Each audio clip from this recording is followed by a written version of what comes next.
afternoon, everyone, and welcome to the September meeting of the Franklin Beer Board. I'll start the meeting with a roll call vote. Alderman Potts, how do you vote? Present, sir. And Alderman Hanson, how do you vote? Present. And the chair votes present. Second action on the agenda is approval of minutes. Hope everyone's had a chance to look at those. Any corrections, deletions? If not, I'll entertain a motion. Motion to approve? Proper motion to a second. Second? Let's do a roll call vote on that. Alderman Potts, how do you vote? Yes. Alderman Hanson, how do you vote? Yes. And the chair votes yes. Okay, let's go to item 2, consideration of application of Paddle Dog LLC, DBA Paddle Dog 1008 West Haven Boulevard, Franklin, Tennessee 37064. Jack Abrams, managing agent for on-premise consumption. How are y'all doing? Good afternoon. Good afternoon. Good to see y'all. Good afternoon. This is Jack Abrams. He's one of the owners of Paddle Dog. This is a new business, correct? Correct. Yeah. This is a new business, and he's here to answer any questions that you might have. So you have not served beer before? We have our temporary permit currently. So so how long has that been, I think? Just a week. Yeah, or a couple- So yeah, we few got weeks. the final approvals back about a week ago, but Okay. they have the certificate of occupancy and all of the inspections and approvals. You know the training procedure and what you've gone through. How many people have you got working there? We have about 12 individuals working for us. Committee, any questions? I've got a couple of questions. I know Paddle Dog has been a criminal target. This last year, you had a pretty serious break. Did you have it when the serious break-in happened the first time? Yes, ma'am. That was right after Memorial Day. Yeah. Very unfortunate. And then there was another attempted break-in. I'm sure some of you aren't aware how bad it is out there with Paddle Dog. I mean, it's a real target, and it's right there on the main road, so it's shocking that people would do that. I mean, do you have the beer under, like, locked conditions or secure? I mean, the last thing I want to know is it's little kids breaking in and then they just get, like, bombed, because, you know, vandalism happens at all ages. I understand. Yes. After it was very unfortunate, the event that happened. And yes, definitely under lock and key, seek some professional help on how to really secure the building properly, especially after the second attempted break-in. However, yes, everything lock and key, great security, and a lot of great support from the community. So, yes, good question. Yeah, thank That's why you. we need an LPR out there. Yes, yes. So Mr. if, Chair. if you've just been operating on a temporary permit, but you've been in business for how long have you been operating then? Since April, we took ownership of the business. So you didn't do beer then? No, sir. Okay.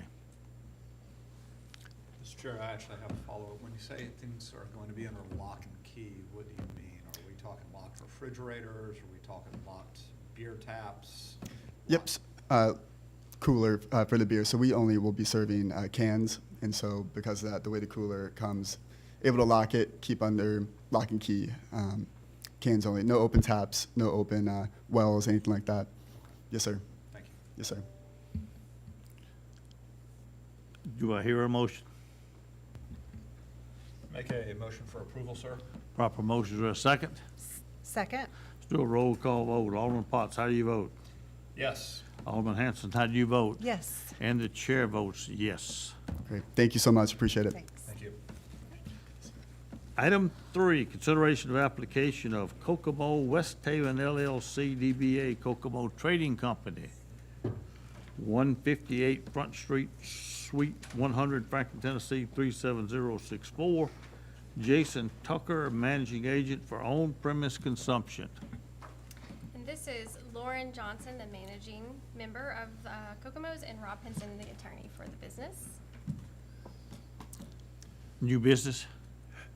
Yes, new business, existing, previous location this location was the Front Street Tavern.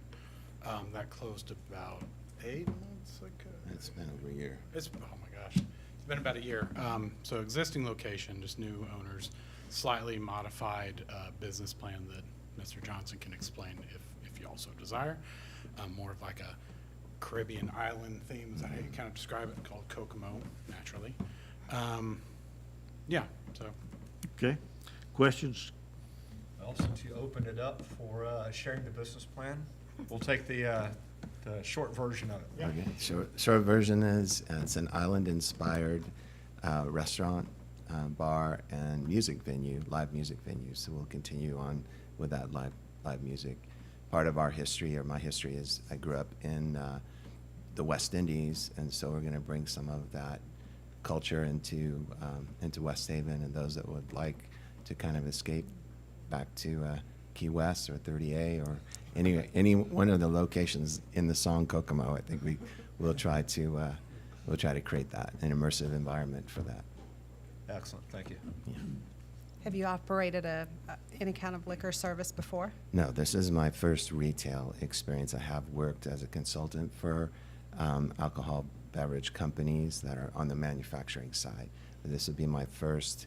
We have been working closely. We purchased the location and the assets from Ty Howder, who has the public house, and Coal Town right across the street. They're part of a community that we draw upon, and then we've also hired a consultant that's based here but operates the COO of several units in California, and he has over 20 years of experience, especially on the operations side. Thank you. So all of your employees have been trained in the, We have not done our first hire yet. We are, but I am familiar with ServSafe Okay. and TIIPS, and we intend. I also live in the community, so I feel a responsibility to really, make sure that everyone's well prepared. Awesome. any other questions or comments? I'll entertain a motion again. Motion to approve? Proper motion to a second. Second? Let's do a roll call vote. Alderman Potts, how do you vote?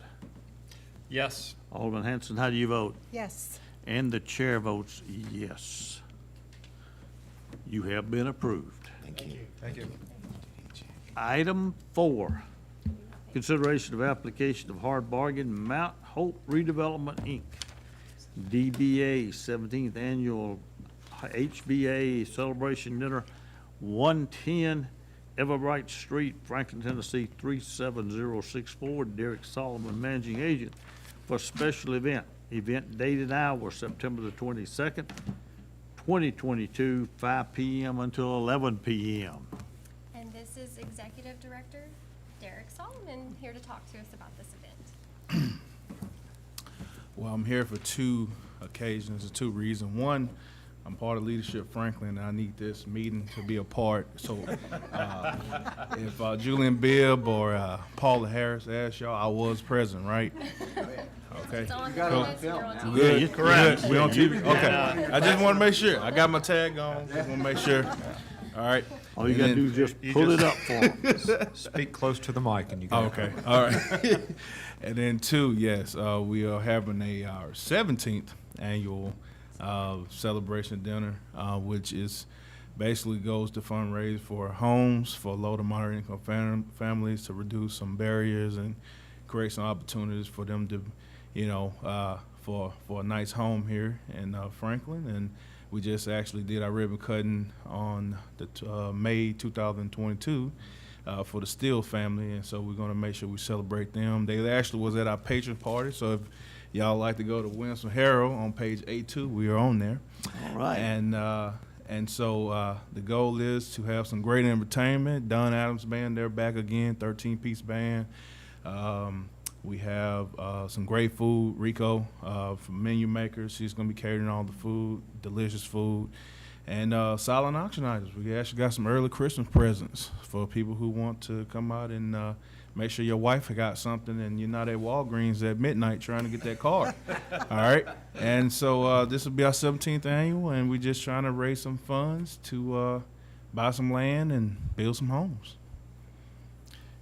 You do have a mechanism that make sure that no underage person can, Oh, absolutely. Okay. Absolutely. We have Roy Brown to be our security officer. He every year faithfully. He'll have about 2 or 3 officers with us, and then our servers all have ABC license as well through. now I do remind you, I've known Roy Brown a long time. Have you? Oh, yeah, Wow. Okay. Did not know. probably 50. Wow. Wow. Okay. Met him when I was 4.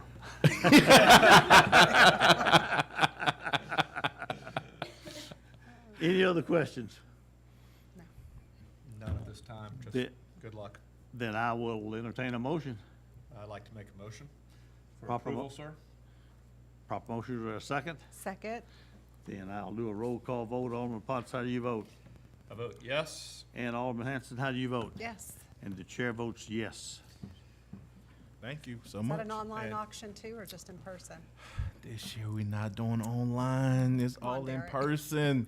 I tried to get my board to do it, but they was like, no, we're gonna do it all in person. So, but if I have anything left, I'll reach out. All right. Right. Or you don't get quite enough for it. Item 5, consideration of application of the Pilgrimage Foundation, Inc., DBA Pilgrimage Music and Cultural Festival, 239 Franklin Road, Franklin, Tennessee, 37064. Maverick Smalley, managing agent for special event dates and hours, September the 24th, 2022, 10 a.m. till 10 p.m., and September the 25th, 2022, 10 a.m. till 8:30. So Maverick Smalley is not present with us this evening, but he is in luck because his attorney, Rob Pinson, is already in attendance and is willing to speak on his behalf. I know some of y'all are kind of newer than this gentleman's, but as you may recall, I've been here every year for these guys, Yep. pilgrimage. You know, it's the same thing, just different acts, you know, working with the police department, fire department, and, you know, everyone else to make sure we have a nice, safe event. Hopefully weather will cooperate. What was it, 3 years ago? Yeah. Ooh. Traumatic. But yeah, you know, same event. If you have any questions, you know, I'm here to answer them. It's the same group running the show, and so All right. should go smoothly. Any questions from the committee? None. Then I'll entertain a motion. Motion for approval. Proper motion to a second. Second? Let's do a roll call vote. I'm sorry. Alderman Potts, Yes, what I'll- is your vote? Thank you, Alderman Barnhill. I'll vote yes. Alderman Hanson, what is your vote? Yes. And the chair votes yes. Thank you so much. All right. Thank you. Let's go to item 6, is item, consideration of application of Heritage Foundation, Williamson County, DBA Heritage Ball, Eastern Flank Battlefield Park, 1368 Eastern Flank Circle, Franklin, Tennessee, 37064. Jamie Smith, managing agent for special event. Event date and hours, October the 1st, 2022, 6 p.m. until 12 a.m. And Jamie needs no introduction, but she's the Director of Event Management for Heritage Foundation, so she's here on behalf of this event. Yes. Committee, any questions? No questions. None. Then I'll entertain a motion. Motion for approval. Proper motion, is there a second? Second? Let's do a roll call vote. Alderman Potts, how do you vote? Yes. And Alderman Hanson, how do you vote? Yes. And the chair votes yes. Thanks. All right, that concludes the beer permits. Are you ready to go into item 7? I am. Item 7 says discussion regarding beer permits automatically revoked for failure to pay privilege tax. Revenue management. Yes, so thank you, Beer Board members, for allowing some extra time tonight so that we can have this discussion. I thought I would just give you a little background to start with, and then talk about the staff, what the staff request is, and get your feedback. So every year around the 1st of December, the Revenue Management Office mails invoices for the beer privilege tax to all beer permit holders in the city, which we have 255 active beer permits in Franklin. And that privilege tax is due January 1st. So this past January 1st, well, actually, always after January 1st, the staff continues collection efforts if the businesses have not remitted payment. They mail multiple copies of the invoices to the mailing address that we have on file, to the physical location of the business if that's different. They'll email the owner or the managing agent if we have an email, and then they'll also just try to make phone calls. So earlier this summer, when these attempts to collect the tax were unsuccessful, for several businesses, my staff came to me and said, okay, what do we need to do to try to collect this privilege tax? So that's when I turned to the municipal code, because this is kind of a new thing for me, and so I go to the code for guidance and found that pursuant to the section 8-217 and 8-228, the penalty for failure to pay the annual privilege tax is automatic revocation for 1 year. And at that point, I worked with our staff attorney to draft a letter that we then sent to 5 businesses, notifying them of this, automatic revocation of their beer permit.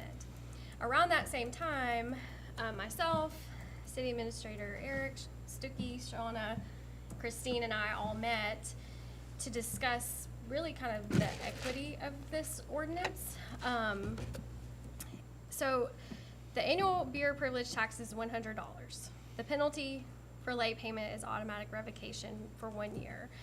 And we certainly believe that there should be a consequence to late payment of the tax, but perhaps maybe something not quite as severe. We talked about, perhaps we could amend the ordinance to have a penalty in lieu of automatic revocation, and or having some mechanism to reinstate it a little quicker than a year. I believe Shauna actually had a suggestion of maybe we follow in line with city court violations, or $50 a day. That might be an equitable penalty. So at this point, we're coming to you first, Beer Board, before we go to the full board, to just get your feedback on, what you think, if anything, should be changed on this ordinance. So are you saying that you've been trying to collect this privilege tax since January the 1st, 8 months?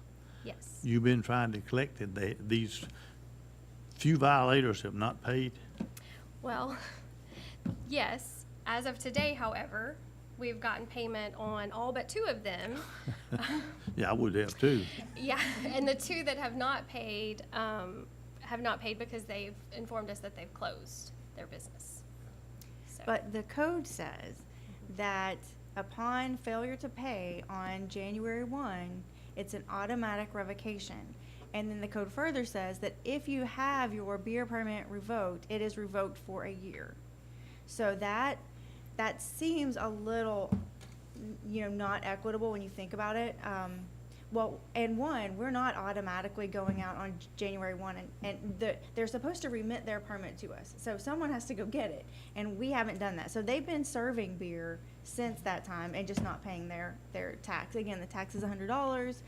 Maybe it is an automatic revocation upon no payment, and maybe a fine. But as soon as they come make it right, pay their tax, and either pay the fine or not, depending on what you want us to do, then we should be able to administratively give them their permit back, rather than have it revoked for a year, because it's a $100 fine, and that's a lot of loss of revenue, and I'm not sure that they're equal. You may think it is, but we need to talk about it. Yeah. I've got a couple questions. Yes.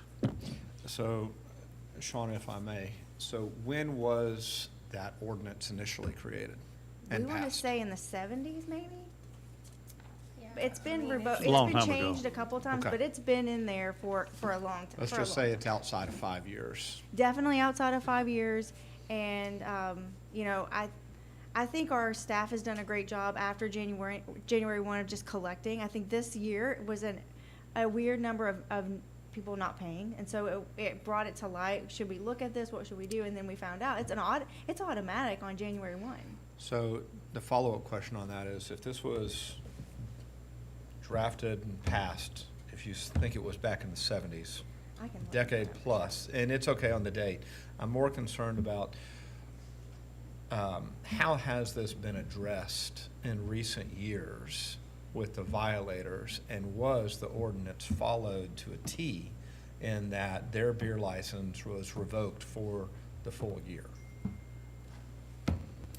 Well, because the beer permit is revoked automatically by statute. Technically, if they've not paid by January 1, it is revoked. But has the city sent the police department to seize the permit or asked them to remit it prior to me doing it this year? I have no knowledge that we did that. I believe they just continued with some collection efforts and didn't actually try to go seize the permit or enforce this, stopping the sale of beer. Okay. So do we have any information from a predecessor that may have served in this role and how this ordinance was followed?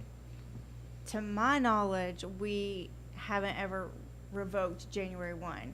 But I also can't think of a time when we've gone almost 9 months with at least 5 or 6 that hadn't paid. And- With how many notices each, 5 or 6? Yeah, that was 6, my 7 next notices to each one of them? I would say close to that number. In talking with my staff, they would mail each one of them a notice 3 or 4 times, calling, emailing. Are those certified mail? This very last notice that we sent that said your permit has been revoked was sent certified, but the previous notices were not. And I mean, that's been a lot of the communication that we've gotten from the businesses when we finally do get in touch with them is they haven't updated their address with them, and so we've been sending it to the wrong place. And when we send it to the local, so if they have headquarters somewhere else and we send it to the business here in Franklin, a lot of times it probably ends up on the desk of someone that's, that's not really their responsibility. And so, we want to make sure we're doing the best we can to communicate because we want them to pay and be in compliance too. But this is similar to all the other taxes that we pay. Like, I have a privilege tax to be a lawyer. A lot of professions have that. We know it's due on June 1, whether the state sends me that notice or not. Same thing with your IRS taxes and all the kinds of taxes. That it's due on a certain day, whether we send you the notice or not. We send the notice to be, a courtesy, but we don't have to do that. They're always due on the same time every year. Did you get any of the correspondence back then? On some of them, they did come back, and that's when we would try a different address, see if we had an email.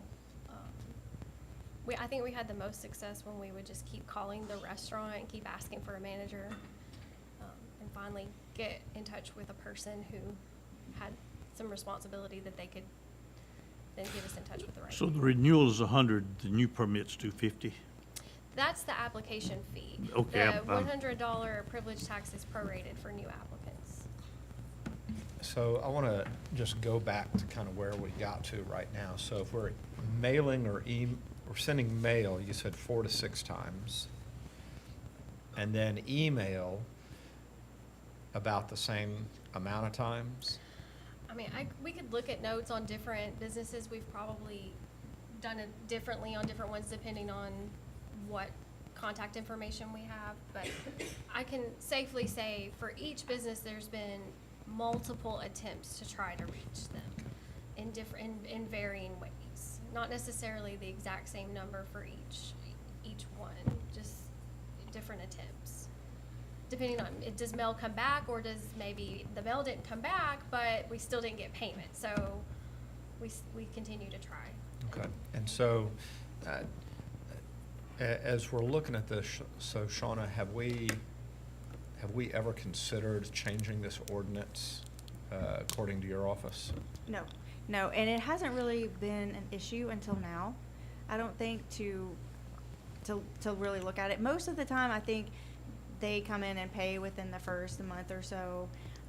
We haven't gone out and asked them for their permit back. We really haven't had a need to do that. This is really the first time I think it's gotten to this point. And I know people are busy. We do need to address it. We do need to figure out a way to address it. And whatever you decide to do, however we change it, I think we communicate to all of the permit holders as soon as it happens. Here's the new rule. This is what's going to happen, and this is what's expected of you. And so if it's automatic revocation on January 1, then they need to know. We might send a police officer out on January 2nd and pull their permits until they pay, and that might get their attention. It's $100. It's really not a very steep tax to pay. It's just forgetting it and not making it a priority. Well, I'd like to address it from the standpoint of also, like you, Shauna, a state licensee. So if our error and omissions insurance lapses, which is an automatic, then we get the opportunity for reinstatement, but it's a $1,000 fine for reinstatement because we missed our time. But you make sure you're on time if that ever happens. So I think we do need to give them a chance, a financial penalty and a chance to get caught up, unless they're a habitual offender or if they've had criminal activity in their business where it's not in our best interest to continue to allow them. Now, we can to do separate that. the revocation Yeah, for a yeah, year from a finding of a violation So- of the code, not the Right. If privilege we have tax somebody versus that's privilege tax. already an offender in other areas and then they're letting this lapse, I don't want to reward bad behavior. But if it's an honest clerical mistake, similar to the letter we got today, and things do just happen, or you're busy, and that's a crazy time of the year, and the holidays, and the dining, and the drinking, it is a hard time of the year for an establishment. But I would like a strong penalty financially, but give them a chance to get it reinstated if they're in good standing otherwise. Would you like to see an automatic revocation, or would you like to give a grace period with the Grace revocation period. after a period of time? A grace period.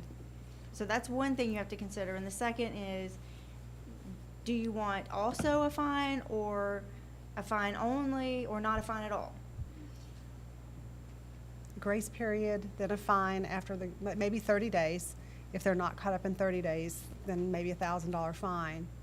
And I think it would behoove us, we're a small enough community, that somebody maybe from the beer board could even stop by their establishment and say, hey, you know, this is up for revocation, you're behind, you may not realize it, but, you know, here's your paperwork, let's get this in. Now, you don't really mean for somebody from the beer board to No. From the legal, Okay, here. Staff. From- Oh, yeah, staff, all right. Not you, Clyde. No, I'm not. Unless you want to go have a beer. They couldn't sell it to you.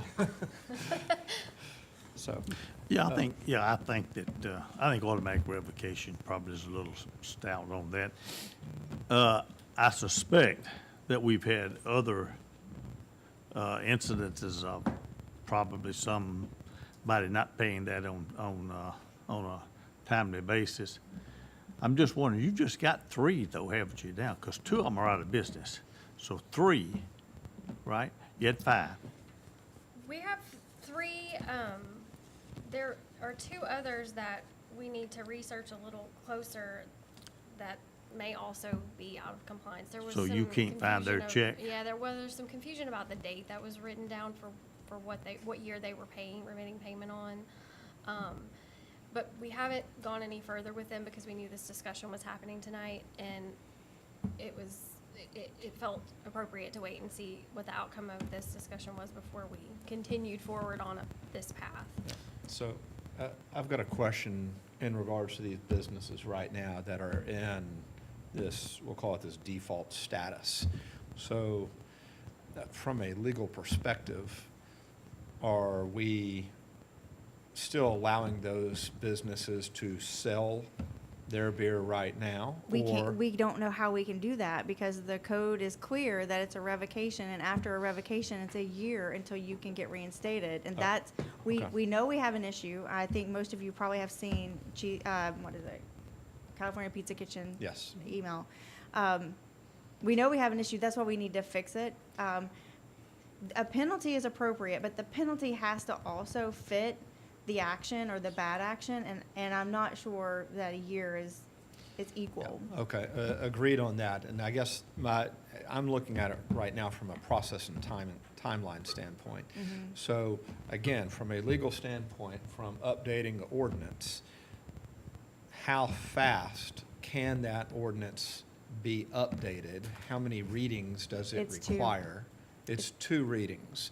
So in a perfect world, and I'm not saying it's going to happen today, it would come before us, we would be in agreement, we would present it to BOMA, or take it to the work session tonight, present it for passage at BOMA tonight, and then these businesses would not be allowed to do anything for 30 days until the next BOMA, or until our next BOMA meeting. Well, unless Is it's on that the right? agenda, it won't, Can't be it, on there it tonight. won't be on there Well, tonight. that's what I'm saying, but I'm saying these organizations right now, for the next 45 to 60 days, until, because we're not scheduled to meet again until next month after this. No, the employment. End of the month? Yeah.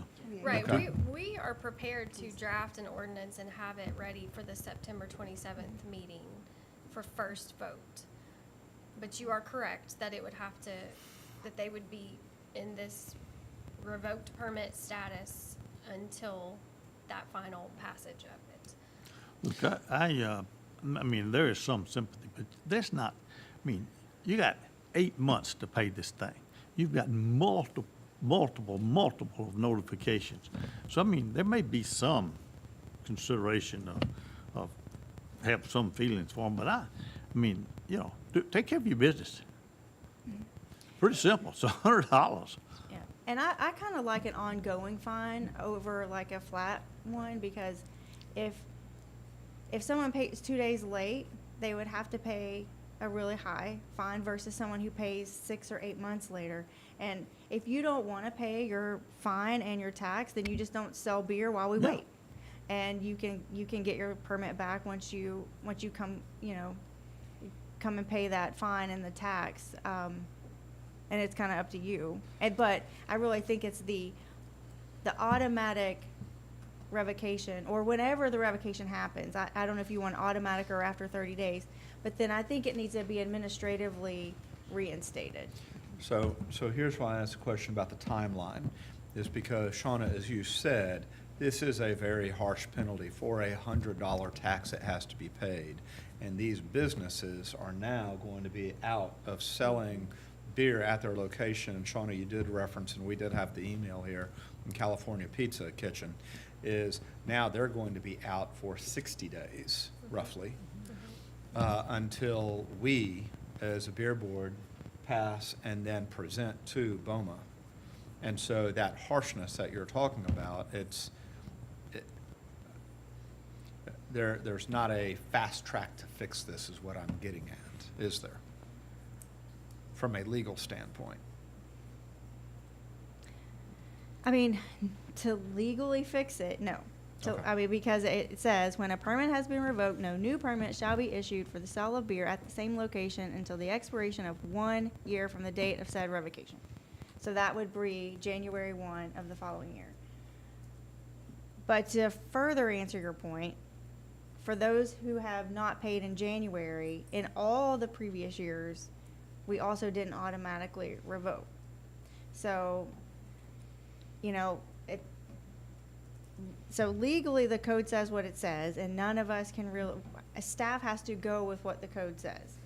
And I agree with you on that. My concern is Yeah. if said business that fails to pay this and their license is revoked, and they sell beer between now and the time that we fix this, and someone goes in there and gets drunk, and somebody has an accident and something happens, is the city liable No. for that? No. Absolutely. I mean, that would be like someone opening up a bar right now and not telling you about it and serving alcohol. I mean, that's actually criminal, very criminal to do that. And I doubt their insurance company would insure them for activity of which they had no permit. So if it would be at their own peril if they did that. Okay. Thank you. So we're asking you then to draft a resolution, ordinance, whatever it is, change to that. Be ready to present that to the workshop on the 27th of this month, with it being voted on the regular board meeting, and then it would be voted the second time on the second Tuesday of the next month.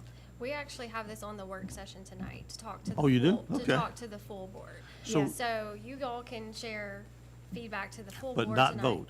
but not vote. Well, say. Because we don't have anything to present, because I didn't know what you were gonna Right. suggest. Yeah, so. But we're okay. going to go ahead and talk to the full board. So we've gotten your feedback and we've also gotten theirs, so that you know, in hopes that we can come back on the 27th at the voting session and have an So, ordinance that everybody's so comfortable with. basically, the timeline that I laid out is the same It's the one that same, you've yeah, got. yes. Except the I the just work wanted you to session. know you were gonna talk about this The again. work session comes up before my scheduled time. Yep. So now, as far as putting this together and putting a recommendation in front of BOMA, or it would have to come to us and then be presented, or could we go ahead and move past Beer Board and present at work session? Right, and then that's to my BOMA? understanding. There won't be a Okay. vote, not like a committee vote. Okay. It'll Good. just be voted on by the full board. So as I'm looking at it, Shauna, I would actually align with a daily accrual of a penalty and have it align with our current court system and those fines that are being levied currently. And make it proportional to, if it's only $100 tax that they're having to pay, that it be proportional to what's currently being levied. So I don't know, if something right now is not being paid on a daily basis, do we have any other ordinances that require a $100 or close to that annual fee?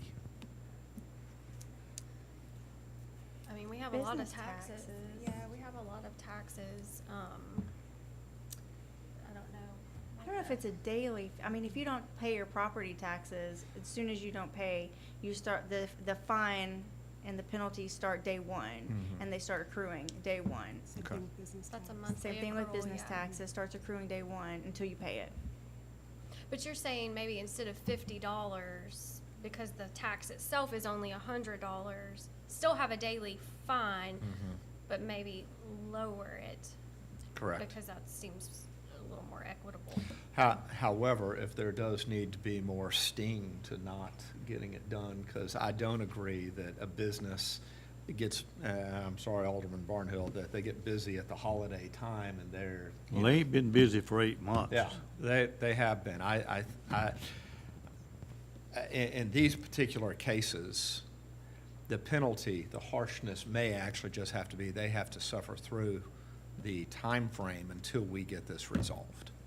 Yeah, and, you know, you also have to think about, sometimes the penalties is to pay back the staff time it takes to get them to pay the initial $100. And if you think about how many times they've reached out, called, emailed, written letters, that's a lot of staff time just Yep. trying to get them to pay $100.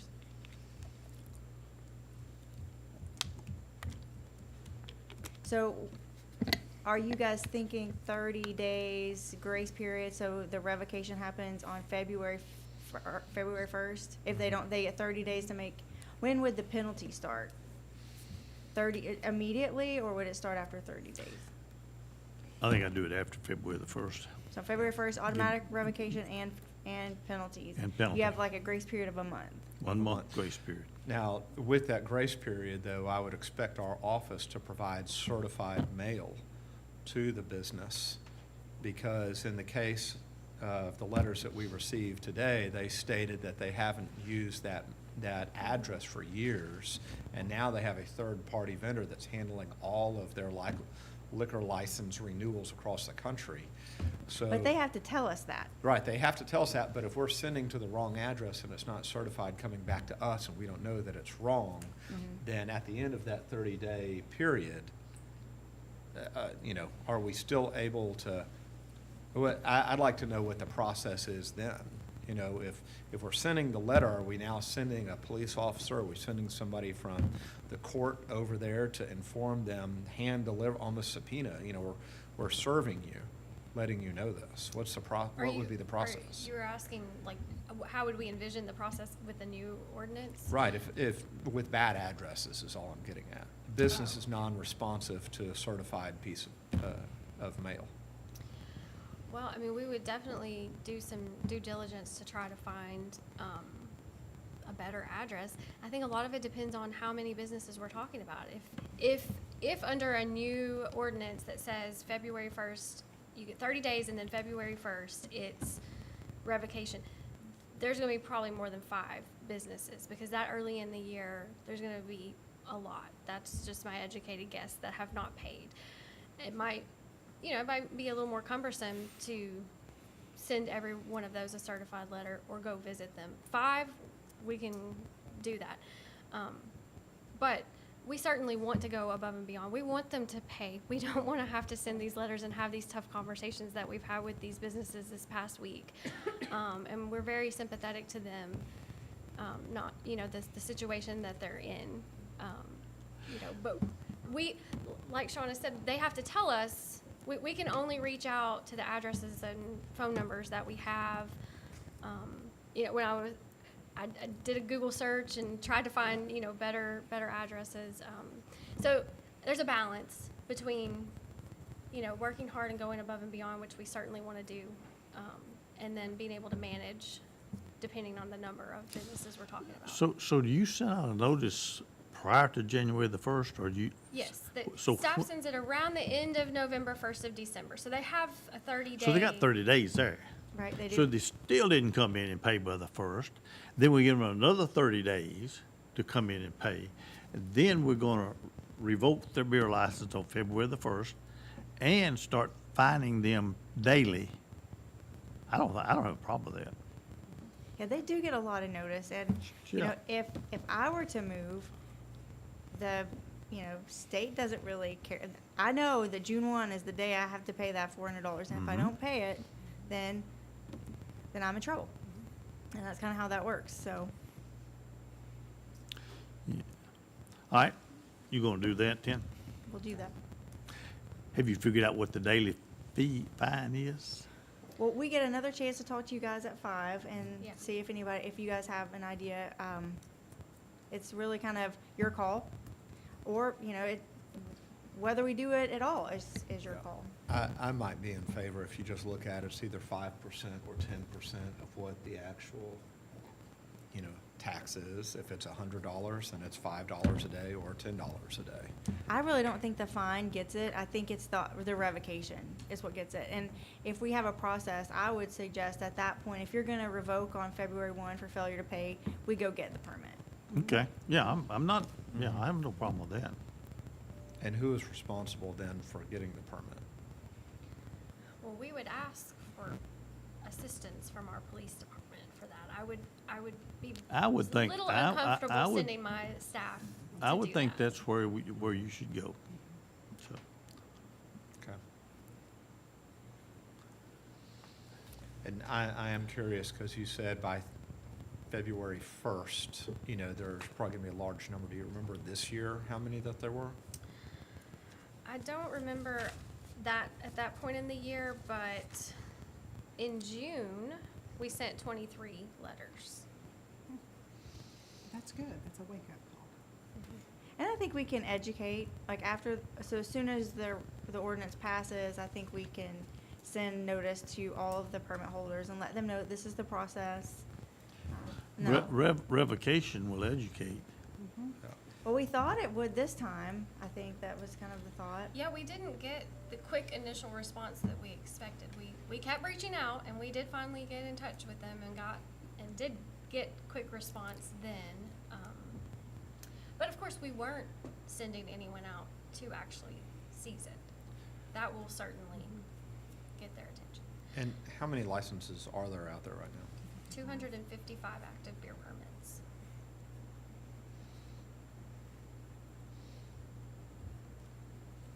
And again, you've got 3 that are in violation up until a few days ago. Well, 6 up until a few days ago. 6? Okay. And maybe 2. We have 2 others that we still need to do a little digging on. But like I said, we just waited on them because we just wanted to make sure we want to treat everyone the same and be equitable. But we need to hear what you're expecting of us. How do they pay it? Check. And they mail it to you? They mail Mail it it to the or bring city? it by. Correct. Okay.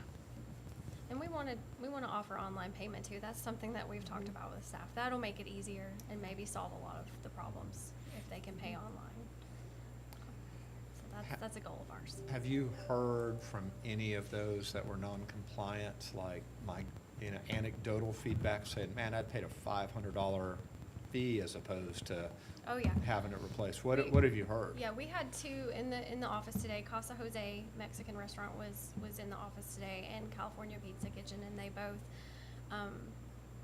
you know, I wholeheartedly believe they want to be compliant. They don't want to pay late. This was an oversight, you know, and. I'm here for California Pizza Kitchen myself. Yeah, there he is, Oh, yeah. there we go. Yeah, so, and would gladly pay any penalty that they owed, you know, so that is not the issue. Yeah. Yeah. So do you think that based on other fees and late fees and revocations, that a smaller percentage, again, from the $100, 5%, 10%, is that enough of a bite to get the attention? I know you said that it's the revocation I on. think the revocation is on what the gets. Yeah. first. But Same is the thing with penalty water. gonna- I think with our utilities, you know, if you don't pay your water bill, there's a fine. And then there's penalties that come with them not paying. But the water shut-off day is the day that I think that's when people come to City Hall and pay their bill. Because at some point, you just have to say, we've given you all the chances we can give you, and now at some point, we just have to cut the service off. You clearly don't want to do this anymore if you're not paying the tax to do it. And that's kind of the same thing with water. We do at some point shut it off, but the thing is, once someone comes in and pays their water, we can turn it back on. Right, that's what I was gonna say. I absolutely agree that revocation is what gets people's attention. But unfortunately, the way the ordinance is written right now, there's no method to reinstate it until the expiration of that 1 year. So having a penalty, I think, is good, and having, you know, a revocation at a specific, like a grace period with a revocation, but then an administrative reinstatement upon compliance, because that's what we don't have right now, and that's, you know, a year is a long time to not sell beer.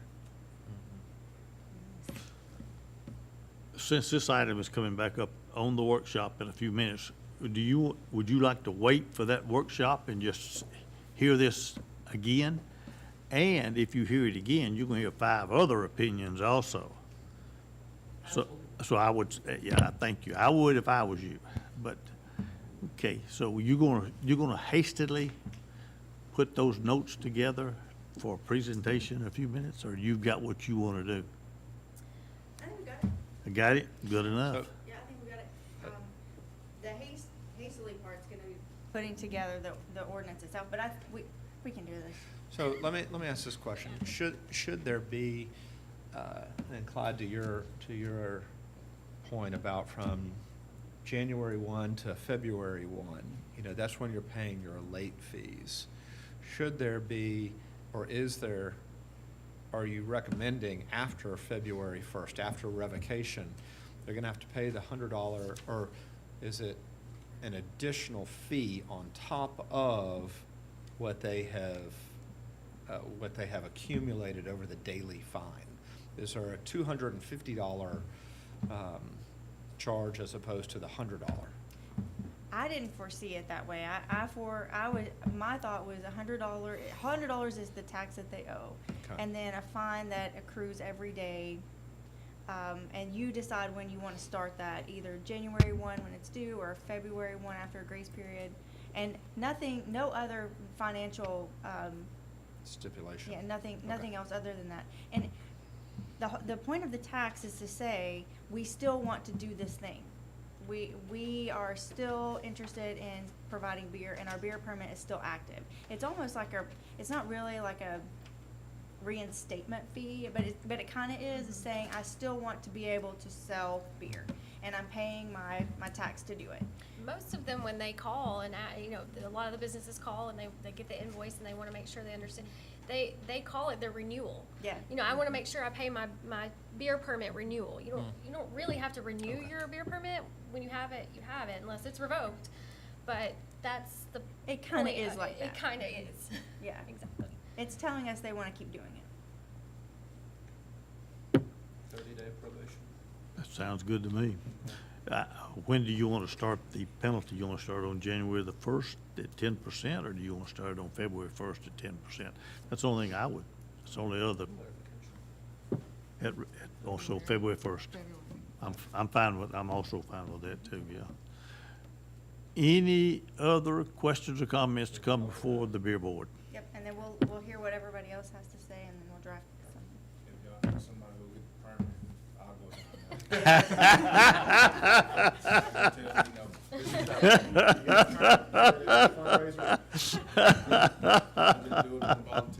down. We- Okay, if there's no other business coming before the beer board, I'll entertain a motion to adjourn. Motion to adjourn. So move proper motion. Second. All in favor indicate by saying aye. Aye. We are adjourned. Although not part of the meeting, I do want to introduce you to Gina Hendricks. She is